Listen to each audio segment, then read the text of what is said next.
autour dans la région.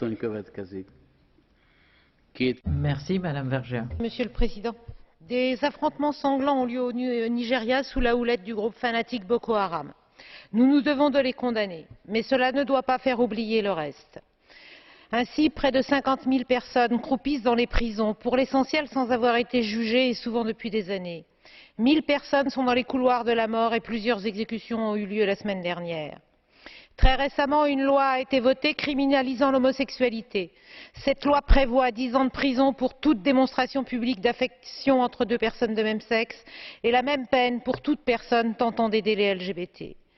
Le Nigeria vit une situation dramatique dans laquelle l'emprise des compagnies pétrolières internationales et la corruption qui va avec minent les politiques publiques et privent la population des bénéfices pouvant provenir de l'exploitation des richesses nationales, sans même parler des dégâts environnementaux.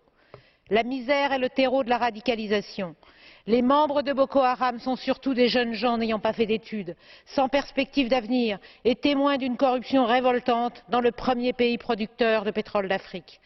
Pour contrer Boko Haram, le gouvernement nigérien a choisi la répression et les violences s'enchaînent de part et d'autre.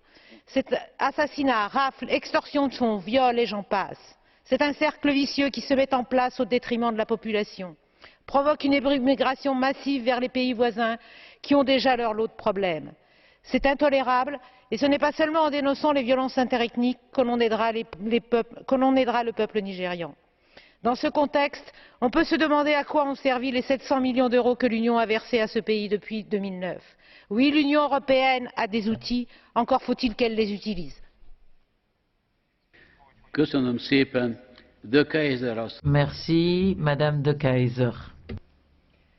Merci, Monsieur le Président.